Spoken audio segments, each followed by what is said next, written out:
आंदोलनकारी बैठे। अब अगर दोबारा किसान इस तरीके से कूच करते हैं और अगर कुछ ऐसा होता है जो कि फिर से किसान नेता ही आह्वान कर रहे हैं, तो इसकी जिम्मेदारी किसकी होगी? इसकी जिम्मेदारी पूरी की पूरी सरकार की होगी। इसकी जिम्मेदारी सरकार की और दिल्ली पुलिस की होगी। या प्रधानमंत्री जी अब किसी अपने अधिकारी को यहाँ भेज दें, वो बात करा देगा। राकेश टिकैत जी यहाँ बैठे हैं, उनकी बात वापस हो जाए, लेकिन सरकार मान नहीं रही, आप लोग भी नहीं। इसका जिम्मेदार कौन हो?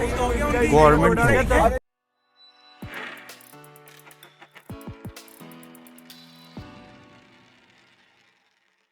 किसान आंदोलन को आज पूरे 66 दिन हो चुके हैं और जो किसान आंदोलन 26 तारीख के बाद खत्म होने के कगार पे था, यहाँ पर भारी संख्या में किसान इकट्ठे हो चुके हैं। दोबारा से वही टेंट और तंबू जो हैं वो गड़ चुके हैं और किसानों का जमावड़ा फिर से गाजीपुर बॉर्डर पर लग चुका है। और इसी के ऊपर बात करने के लिए हमारे साथ कुछ किसान समर्थक मौजूद हैं। इनसे हम बात करने की कोशिश करेंगे और जानने की कोशिश करेंगे कि आगे की इनकी रणनीति क्या है इस पूरे के पूरे आंदोलन को लेकर। इस पूरे आंदोलन को लेकर आप लोगों की अब आगे की रणनीति क्या है? आगे की रणनीति ये है कि यहाँ पर हमें अधिक से अधिक संख्या में हमें रहना है, क्योंकि यहाँ पे पुलिस प्रशासन का कुछ नहीं पता। उस दिन गुंडागर्दी पुलिस प्रशासन ने करवाई। उस दिन पुलिस प्रशासन तो था ही था। यहाँ पे भारतीय जनता पार्टी के एक दो विधायक 400-500 आदमियों को लेके यहाँ पे थे और वो बदतमीजी गुंडागर्दी करने के इरादे से यहाँ पे थे। नीचे सबने देखा है, किसी से पूछ लेना आप। और तो उनका ये इरादा था कि आंदोलन में किसानों को पीटा जाए।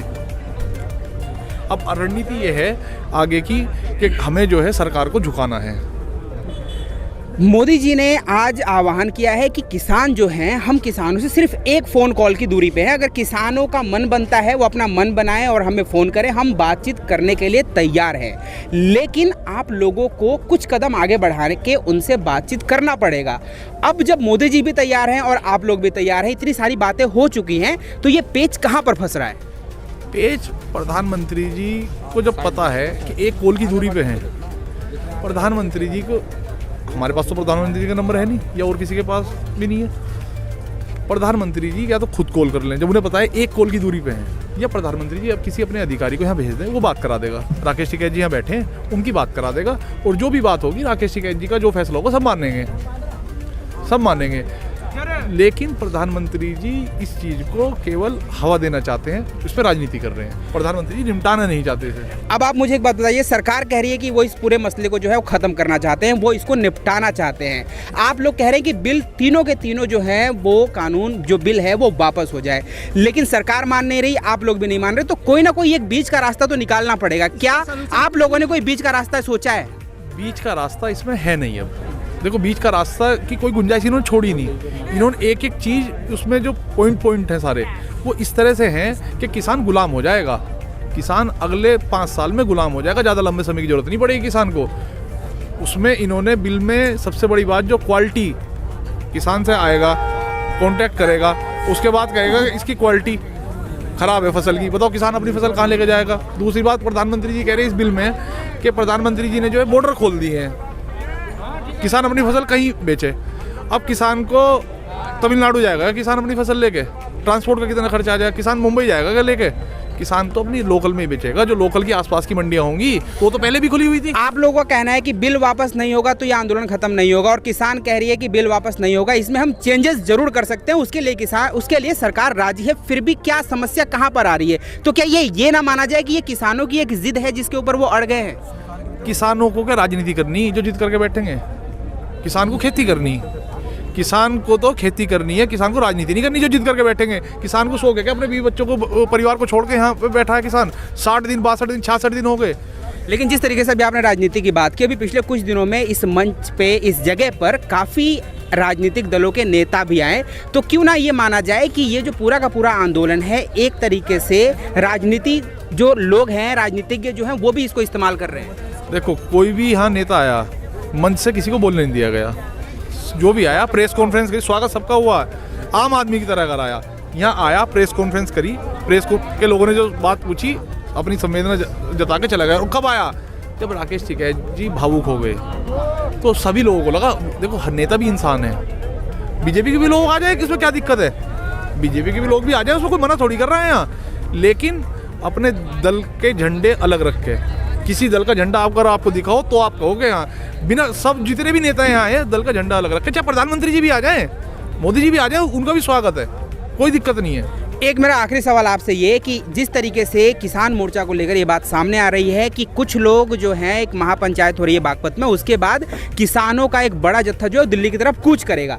26 तारीख को जिस तरीके से ट्रैक्टर रैली निकाली गई, आप लोगों के किसान नेताओं द्वारा ही वो रैली का आह्वान किया गया और दिल्ली में इस तरीके के दंगे भड़के। अब अगर इस तरीके से किसान के बहुत एक बड़ी भीड़ और बहुत भारी संख्या में किसान आते हैं और इस तरीके का कुछ भी ऊंच नीच हो जाता है, तो इसका जिम्मेदार कौन होगा? देखो, दिल्ली में जो दंगे भड़के, दंगे तो कोई भड़के नहीं, पुलिस ने ही जुल्म करा किसानों पे। उसका सीधा सीधा था, किसान को दिल्ली के रास्ते नहीं पता थे। किसान फ़ोन रखता है क्या? गूगल मैप चला ले। किसान के पास तो सादा फ़ोन होता है। और कुछ ट्रैक्टर इन्होंने निकाले खुद पुलिस वालों ने आईटीओ की तरफ। आईटीओ से आगे इधर का किसान, गाजीपुर बॉर्डर का किसान नहीं गया। कोई किसान आप बता दो गाजीपुर बॉर्डर का किसान कोई आईटीओ से आगे बढ़ाओ, क्योंकि आईटीओ में तो इन्होंने खूब लाठीचार्ज करा और किसान रास्ता भटक के। यहाँ पर बात आईटीओ की, बात गाजीपुर किसानों की नहीं है। ये पूरा किसान चाहे टिकरी बॉर्डर पे हो रहा हो, चाहे सिंघू पे हो रहा हो, चाहे गाजीपुर में हो रहा हो, ये पूरा का पूरा एक किसान आंदोलन है। और अगर इस तरीके का दंगा हुआ है तो इसमें बदनामी तो किसानों की हुई है। इस तरीके के, जिस तरीके से लाल किले के ऊपर लोग घुसे, लाल किले के अंदर लोग घुसे, पुलिस वालों को पीटा गया, इसमें बदनामी किसकी हुई और इसका जिम्मेदार कौन है? बता रहा हूँ, सिंघू बॉर्डर से लाल किले की दूरी 18 किलोमीटर है। सिंघू बॉर्डर से लाल किले की दूरी 18 किलोमीटर है। 10 बजे उन्होंने बैरिकेडिंग तोड़े, ब्रेकिंग न्यूज आई।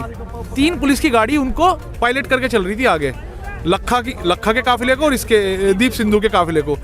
3 पुलिस की गाड़ी, टीवी में अभी भी फुटेज है, आप निकाल के देख लेना।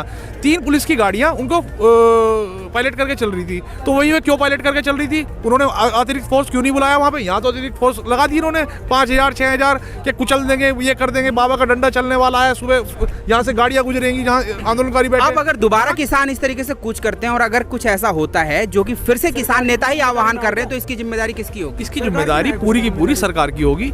इसकी जिम्मेदारी सरकार की और दिल्ली पुलिस की होगी, और किसी की नहीं होगी। बैरिकेटिंग उस दिन भी इन्होंने लगाए।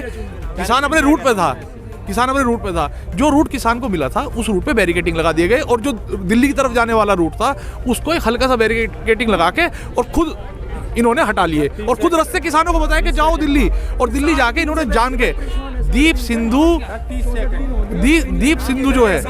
सिंधु ने पूरा लाल किले वाला प्रकरण, दीप सिंधु और लखा उसका जिम्मेदार है, उन पे एनआईए को जांच करनी चाहिए, एफआईआर करनी चाहिए, और जो भी उसके दोषी हैं उन पे मुकदमा लिख के उन्हें जेल भेजना चाहिए। आपके हिसाब से कौन बनेगा, इसका जिम्मेदार कौन होगा? गवर्नमेंट। जिस तरीके से इस पूरे आंदोलन की रणनीति तय की जा रही है और बताया जा रहा है, और किसान जो है वो बीच का रास्ता अपनाने को भी तैयार नहीं है। किसान भी अपने जिद पे अड़े हुए हैं।